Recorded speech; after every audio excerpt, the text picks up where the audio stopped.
बैठने वाली नहीं है। तो आप यहाँ बैठे हैं तो यहाँ का कुछ लुत्फ उठाएं, कुछ मजा लें। आप ये नहीं दूसरे को बातें करेंगे, दूसरा कोई क्या कर रहा है, कुछ नहीं, कुछ पता ही नहीं। तो हमें ऐसी स्थिति बनाने से कोई मतलब ही नहीं। इतना उलूम प्रोग्राम करने के लिए आपसे खर्चा कराना कोई फ़ायदा निकलेगा नहीं।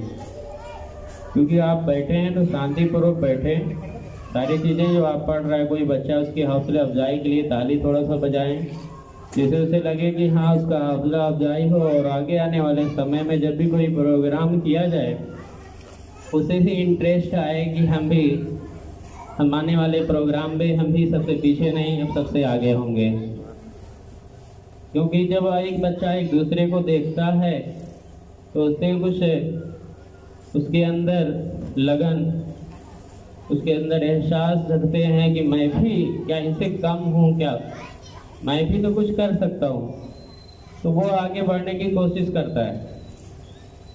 आप की हरकत जो होगी, आने वाला जो बच्चा सामने वाला हो वो भी कहेगा फिर क्या मतलब है इन सारे प्रोग्राम में ऐसे हिस्सा लेने जहाँ पे कोई डिसिप्लिन, कोई अनुशासन नाम की कोई चीज़ ना हो। यहाँ बैठने का केवल हमारा उद्देश्य ये नहीं कि आपको एक मनोरंजन के साथ, आपको एक आपकी दिली ख्वाहिश थी कि हम लोग भी एक संस्था के हैं, आपके बगल में भी एक संस्था है जो हौसला अफजाई के लिए कोई काम कर रही है। तो उसी सारी चीज़ों को देखकर मैंने आपकी इच्छाओं के अनुसार मैंने इस प्रोग्राम को चालू करने का निर्णय लिया। लेकिन ये प्रोग्राम जब चालू हुआ तो आपकी हरकतें कुछ और हैं, तो इससे मुझे हताश महसूस होता है। इसे मुझे आगे वाले आने वाले समय में कभी ऐसा फिर सोचने को नहीं सोचूंगा कि मैं भी प्रोग्राम कोई करा दूं। क्योंकि जब आपकी हरकतें ऐसी हैं तो फिर आने वाले भी प्रोग्राम में फिर आपकी हरकतें इसी तरीके से होती रहती हैं। तो आप कोई भी प्रोग्राम को देखें तो अपने आप को कंसंट्रेट हो जाए, कोई चीज़ पढ़ रहा है सुने ध्यानपूर्वक, क्योंकि मोबाइल तो आपके पास है ही, और रहेगी मोबाइल तो कहीं जाने वाली नहीं है। इस जहान में अगर देखा जाए मोबाइल ही सबसे बड़ी दुश्मन है और सबसे बड़ी दोस्त भी। जिसकी दुश्मन है वो दुश्मनी निभाता है, जिसकी दोस्त है वो दोस्ती निभाता है। आप जो समझना चाहें मोबाइल से दोस्ती समझना चाहें तो दोस्त बनाकर आप अपने मोबाइल से अपने जीवन को सफल बना सकते हैं। क्योंकि आज के माहौल में आपकी जो इंटरनेट वाली सुविधाएं हो चुकी हैं, इन इंटरनेट की सुविधाओं के अनुसार आपके जो मोबाइल है आपके नॉलेज को इम्प्रूवमेंट कर सकती है। अगर आप चाहेंगे तो ये मोबाइल आपको आसमान पे भी ले जा सकती है और आसमान से नीचे भी गिरा सकती है। अब मोबाइल का जो यूज़ है आपका है, यूज़ किस तरीके से करना है आपको, ये आपके ऊपर डिपेंड है। आपकी सोच, your thinking is improvement that success your life. ठीक है, अगर आप अपनी सोच को नहीं बदलने वाले तो कभी आप खुद को नहीं बदलेंगे। अपनी सोच अगर बदलते हैं तो आप खुद बदलेंगे। जब आप खुद बदलेंगे तो आपको देखने वाले भी बदलेंगे। तो सबसे पहले जो हमारा लक्ष्य है, हम अपने आप को, अपनी सोच को, अपने रहन सहन को, अपने बोलचाल भाषा को, किसको बदलने की जरूरत है। आज अगर हम बदलेंगे तो दूसरा भी उसे देखकर बदलने की कोशिश करेगा। अगर आज हम बिगड़ेंगे तो दूसरा भी बिगड़ने की कोशिश करेगा। कहने का मतलब, कुछ लोग कहते हैं कि हम अपने आप को सुधारें कैसे, हम तो सुधर ही नहीं पाते। उसके भी तरीके हैं। आपको बुराई के रास्ते से हटना पड़ेगा। जिस दिन आप अपनी बुराई के रास्ते को छोड़ दिए उस दिन ये समझ लें आप अपने रास्ते को सही रास्ते पे ले जाने की कोशिश कर लेंगे। लेकिन जिस दिन अब तक आपके अंदर किसी भी प्रकार की बुराई है, फॉर एग्जाम्पल सामाजिक बीमारी, आपकी शारीरिक बीमारी, आपके माहौलिक जो भी सारी चीज़ें हैं जो समाज में फैली हुई हैं, इनके अनुसार आप चलते रहेंगे तो कभी आप सुधरने वाले नहीं। हम अपने आप को, समाज को देखते हैं, हम अपने आप को संभाल लें। पहले हम अपने आप को जो संभाल लेंगे तो आने वाला जो है हमें भी देखकर संभलने की कोशिश करना चालू करेगा। क्योंकि हम दूसरे को संभालने से पहले हम अपने आप को, दूसरे को सुधारने से पहले हम अपने आप को पहले सुधारने की कोशिश करें।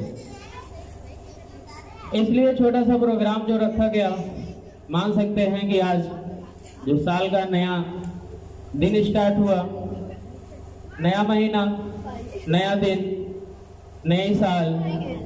अब हमें ये सोचना है कि जो जिंदगी अभी तक मेरी गुजरी, अच्छाई अगर अच्छे रास्ते से गुजरी है तो अल्लाह का शुक्र अदा करें, अगर बुराई पे गुजरी है तो तौबा करें कि आने वाला समय मेरी जिंदगी का एक साल और गुजर गया।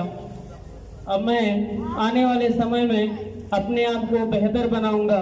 जो भी मेरे गलत नतीजे थे, जो भी मेरे गलत नीयत थी, इन सारी नियतों को अब मैं दरगुजर करूंगा, इनसे बहुत दूर होऊंगा। ये जब सोच आप रखेंगे अपने जीवन में, अपनी जिंदगी में, तो आप सफलता की राह को चुन सकते हैं। अन्यथा आप तो खुद इतने समझदार है ही कि कहने के बावजूद भी अफरा तफरी मचाए हुए। क्या जरूरत है उठ के जाने की? इतनी कड़ी भूख तो है नहीं कि प्यास की इतनी शिद्दत आ गई कि अगर पानी का एक कतरा हलक पे नहीं जाए तो हमारी सांसें रुक सकती हैं। जहाँ से आप आए हैं वहीं से मैं भी आया हूँ। आप हो सकता है नाश्ता भी कर लिया हो, मैं भी कुछ भी नहीं किया, लेकिन कोई चीज सब्र होती है। अरबी का एक श्लोक है, इन्नल्लाह मा साबिरीन, सब्र करने वालों के साथ अल्लाह है। तो अपने प्यास को थोड़ा सा बुझाए रखें। अभी आपके प्यास के लिए भी व्यवस्थाएं की गई हैं। अभी अगर 1 लीटर पानी पिएंगे तो व्यवस्था के बाद 2 लीटर पानी पीने की कोशिश कर लेंगे। तो अभी आप शांतिपूर्वक जो बैठे रहें। तो इसमें जो हमारी शिक्षा है, हमारी ये जो शिक्षा, इन सारी शिक्षाओं के अनुसार, क्योंकि आपने देखा है दुनियावी और एक दीनी, दोनों शिक्षाएं हमारे लिए, हमारे जीवन के लिए वेरी इंपॉर्टेंट, बहुत महत्वपूर्ण हैं। हमारी जो दुनियावी जिंदगी है, वो दुनियावी जिंदगी आपको यहाँ जिंदगी में, इस दुनिया में सफल बनाने के लिए है, लेकिन दुनियावी जो शिक्षा है वो हमारी आखिरत में, जिस दिन हमारी आंखें बंद हो जाएंगी, आंखें बंद होने के बाद हमारे पास कोई सहारा नहीं होगा, उस समय के लिए हमें तैयारी भी रखना है। ये तो जिंदगी 60 साल, 70 साल, 80 साल बहुत भी हो गया। आज के समय में अगर देख लिया जाए तो 90-100 साल किसी की हो सकती है। वैसे पॉसिबिलिटी अगर औसतन देखा जाता है तो कहा जाता है 7 साल के बाद आपकी जिंदगी समाप्त होने वाली है। तो हमें ये जो शिक्षाएं हैं आपके जो एक्सपर्ट कोचिंग सेंटर में जो दी जाती हैं, ये आपकी दुनियावी शिक्षा है। दुनियावी शिक्षा के साथ हमें दीनी शिक्षाएं भी होना जरूरी है। अब दुनियावी शिक्षाएं कैसे होंगी? आपके घर और के माहौल से, आज के समाज के माहौल से और आपकी सोच से दुनियावी और दीनी दोनों तालीमें हो सकती है। इस्लाम में ये नहीं कहा गया केवल आप दुनियावी से दीनी शिक्षा लेकर चलें, दुनियावी की कोई महत्व नहीं है। इस्लाम में जीने के लिए बहुत सारे तरीके बताए गए हैं। तो हमें इस दुनिया में जीना है तो दुनियावी शिक्षाओं को लेकर चलना है। हमें यहाँ से जाने के बाद, जिस दिन हमारी आंखें बंद हो गई, हमारी सांसें रुक गई, उसके बाद हमारी दीनी जो तालीम है, और दीनी तालीम का मतलब ये केवल नहीं कि आप जाके मदरसों में ही सीख सकते हैं, आप मस्जिद में केवल नमाज पढ़कर सीख सकते हैं। दीनी तालीम का मतलब यह है कि आपकी जात से किसी एक परिंदों को कोई नुकसान ना हो। दीनी तालीम ये कहता है कि आपकी जात से किसी एक परिंदों को कोई नुकसान ना हो, वो भी एक दीनी तालीम है। ये केवल नहीं कहा जा सकता केवल मदरसे में बैठने कर ही दीनी तालीम मिलेगी। मदरसा एक बहुत बढ़िया इदारा है जो आपको आपकी निखारता है, आपके बचपन को सुधारता है। जहाँ पे दीनी तालीम दी जाती है उससे आपके जीवन, जो मदरसे के बच्चे होते हैं मैं नहीं कह सकता कि 100% ऐसे हैं कि जो मदरसे में है वो सब सही हैं, क्योंकि ये दुनिया है, दुनिया में दो तरीके के लोग हैं, एक अच्छे एक बुरे। हर कोई भी धर्म है, चाहे वो इस्लाम धर्म हो, चाहे हिंदू धर्म हो, चाहे सिख धर्म हो, चाहे बौद्ध धर्म हो, कोई भी जो धर्म है, हर धर्म में दो तरीके के लोग हैं। क्योंकि किसी को हम धर्म के अनुसार नहीं कह सकते कि ये बंदा बुरा है। धर्म किसी का बुरा नहीं है, धर्म में रहने वाले लोगों की सोच बुरी है। हमें लोगों की सोच को बदलना है, लोगों की सोच को डिपेंड नहीं होना है कि लोग क्या कह रहे हैं, लोग उसी पर, हम अपनी सोचने को बदलना है। ये सोच को जब बदलेंगे तब आपका गांव बदलेगा, जो गांव बदलेंगे तो शहर बदलेगा, शहर बदला तो जिला बदलेगा, जिला बदला तो राज्य बदलेगा, और राज्य बदला तो देश बदलेगा। हमें अपने आप को बदलने की जरूरत है। हम सोचें आसमान पर बैठने वालों को सुधारने की कोशिश करें और जमीन खोदने वालों को तैयार रखें। ये सुधरने कहाँ से हो सकता है भाई? आसमान पे बैठे वाले को पहाड़ पे उतारने की कोशिश करेंगे। अब सोच रहे हैं पहाड़ नीचे से खुदाई कर दें, वो आदमी सुधर जाएगा, तो हो सकता है उसकी जिंदगी भी समाप्त हो जाए। हमें इंसानियत को सीखना है। बीइंग ऑफ ह्यूमन, इंसान कैसे बने। इंसानियत जो एक चीज है जो किसी धर्म की बुराई नहीं करती, चाहे इस्लाम धर्म हो, चाहे हिंदू धर्म हो, या बौद्ध धर्म हो, या सिख धर्म हो। जिसके अंदर इंसानियत है वो उसी इंसानियत उसका धर्म माना जाता है। आज के माहौल में बहुत सारी जो बुराई फैली हुई है, जो एक दूसरे को धर्म के नाम पर मार देते हैं। वो धार्मिक लोग हो ही नहीं सकते जो किसी धर्म के आधार पर किसी व्यक्ति की जान ले लेते हैं, वो कभी धार्मिक नहीं हो सकते। पॉसिबल ही नहीं है कि वो धार्मिक लोग हों और धार्मिक लोगों की जान ले ले। उनका कोई धर्म नहीं है जो जिनकी एक दूसरे की जान लेने की कोशिश करते हैं। जिसे हम टेररिस्ट के नाम से जानते हैं, तो टेररिस्ट का कोई धर्म नहीं होता, आतंकवाद का कोई धर्म नहीं होता। हर एक धर्म में आतंकवाद करने वाला व्यक्ति आतंकवादी कहलाता है। तो हमें इन सारी सोचों को बदलने की कोशिश करना है। और वो बदलेगा कैसे? हमारे एजुकेशन से। अगर हमारे अंदर एजुकेशन होगी तभी हमें इस देश के माहौल के एजुकेशन के बारे में पता होगा, तो हम उस एजुकेशन के आधार पर अपने आप को सुधारने की कोशिश करेंगे।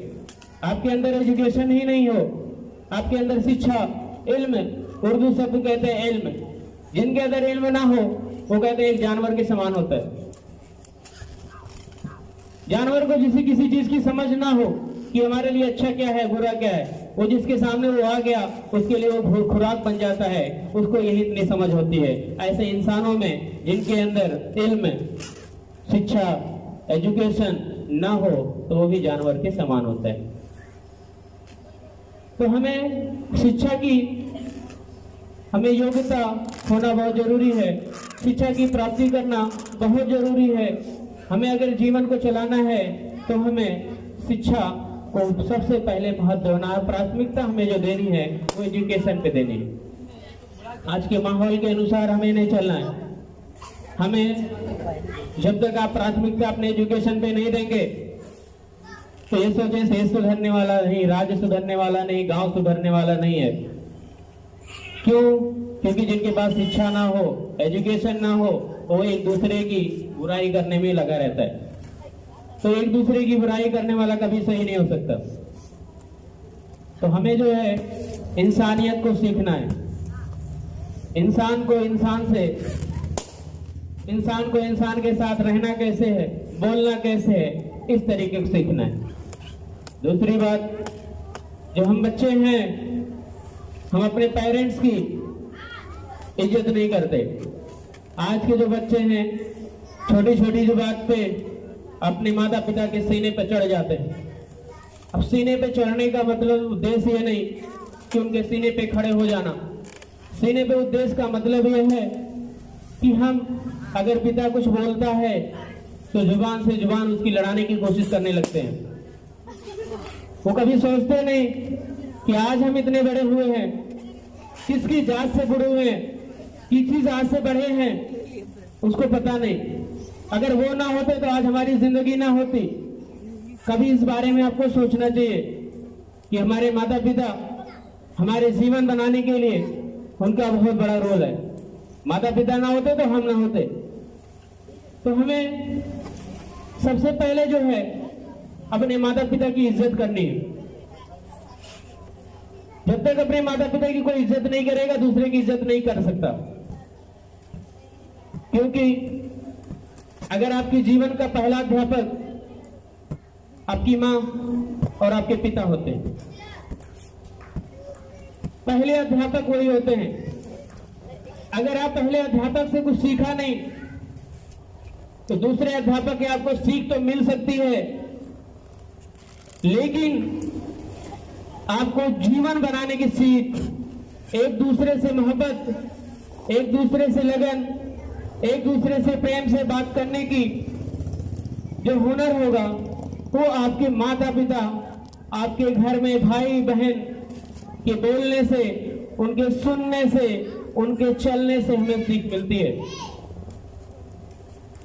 तो हमें जो है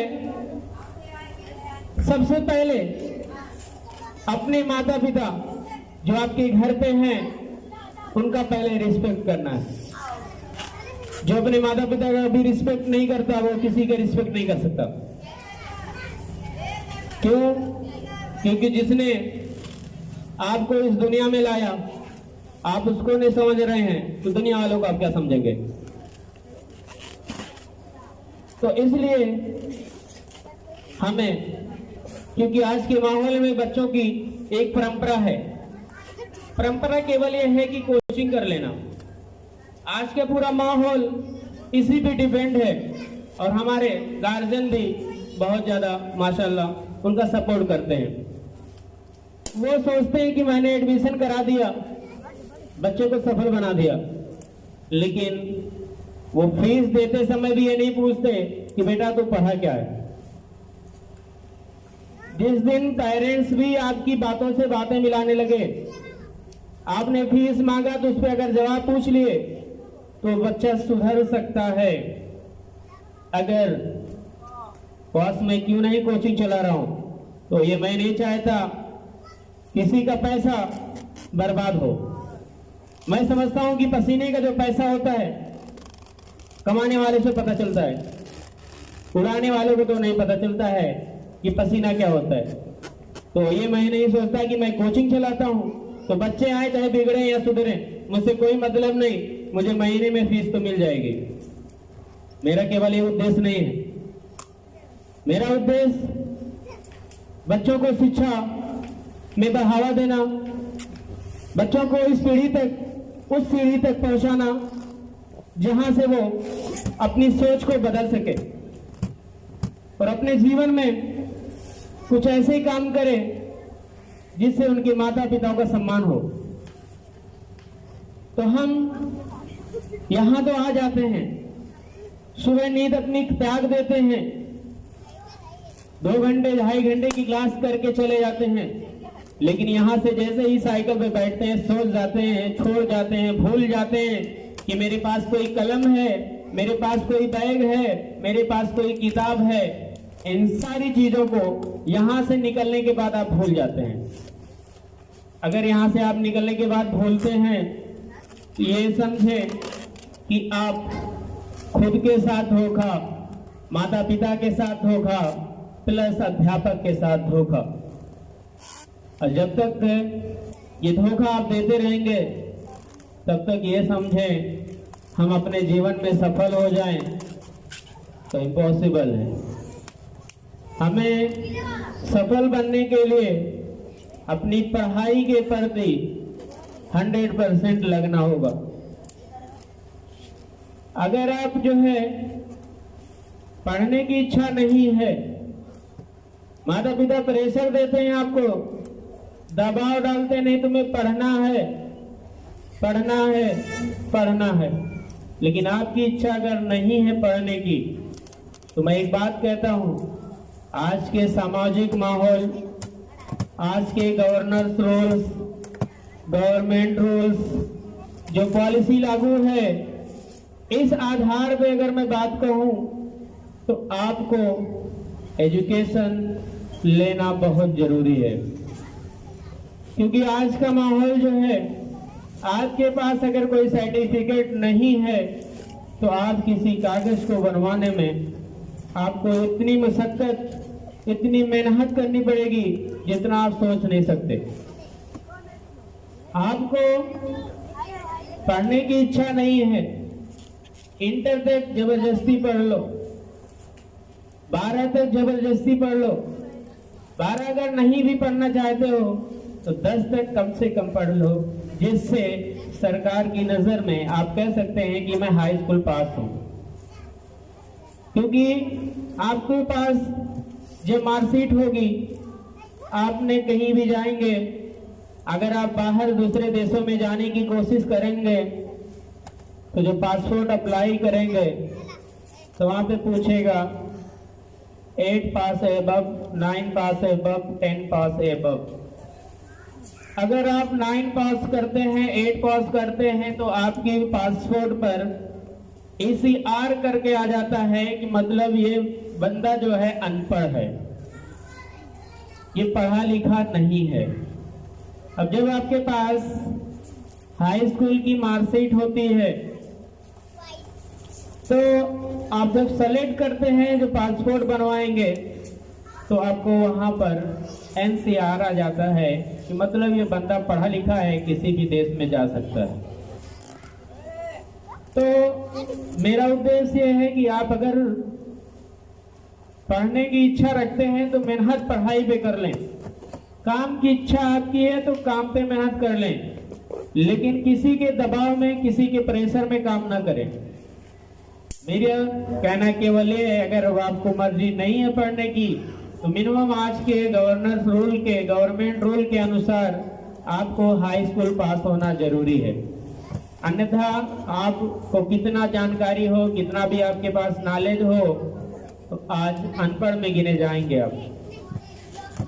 तो इसलिए जो बच्चे पढ़ने आते हैं, मेरी उनसे बहुत विनम्र दरखास्त है, विनम्र निवेदन है कि वो अपने माता पिता को धोखा ना दें। क्यों? क्योंकि जब अपने माता पिता को धोखा दोगे तो आप कभी सफल होने वाले। कहते हैं हम कहाँ धोखा देते हैं, हम तो पढ़ने आते हैं। आप केवल कोटा पूरा कर लेते हैं, लेकिन रियलिटी पढ़ाई जो आप पढ़ कर गए उसको कितना तैयार किए हैं ये कभी आपने नहीं सोचा। तो धोखा देना ये मतलब है कि आपका बैग केवल आपकी कोचिंग पे खुला, कोचिंग पे बंद हुआ, फिर कोचिंग पे आके खुला। यही उद्देश्य, ये मतलब आपके अपने माता पिता को धोखा देना है। हमारा काम है, हमारे सहयोगियों का काम है पढ़ाना, आपको एक बार नहीं 2 बार समझाना, लेकिन उन समझाने की कोशिश में आज का माहौल नहीं है किसी बच्चे को 2 डंडे लगा दिया जाए। अगर किसी बच्चे को अगर 2 डंडे की लगाने की कोशिश करते हैं तो पहले 4 जुबान वो लड़ाता है, मारते क्यों हैं, मारते क्यों हैं? क्योंकि आज क्यों का जवाब नहीं है कि माहौल इतना गंदा हो चुका है। आज के छोटे छोटे बच्चे पिस्टल लेकर घूमते हैं। अगर कोई अध्यापक क्लास में मार दिया, कहा ठीक है बाहर मिल लो, बताएंगे। आज ताकत आपकी है, कल मेरी ताकत होगी। उनको धमकियां देना स्टार्ट कर देते हैं। तो ये सोचे हम धमकी देकर किसी अध्यापक को डरा दें, तो ऐसा नहीं है। अगर आपको पढ़ना है, कुछ हासिल करना है, तो उनके नक्शे कदम पे चलना होगा। नक्शे कदम का मतलब यह है उनकी कही हुई बातों को सुनना है, उनकी कही हुई बातों को समझना है और उनकी कही हुई बातों पे अमल करना है और अपनी जिंदगी में उसे उतारना है, जिससे आपका जीवन सफल हो सके। हम लोग भी कभी कह सके कि जो जा रहा है रोड पे ना पल्सर से, R15 से, ये मेरा पढ़ा हुआ बच्चा है। कभी ऐसा भी हम लोग की कल्पनाएं हो, इमेजिन कर सके, ऐसे बनने की कोशिश करो। ऐसा बनने की कोशिश नहीं कोई सामने से गुजर रहा हो, सामने वाला कर अरे सर जी, अरे आपका ही तो बच्चा है, देख रहे हैं, तो हमें फिर ऐसा देखना मंजूर नहीं कि किसी के कहने पर हमें इंसल्टी महसूस हो कि भाई आपके यहाँ पढ़ रहा था बच्चा, देखो क्या हरकत कर रहा है। तो हमें जो है इन हरकतों से दूर रहना है और अब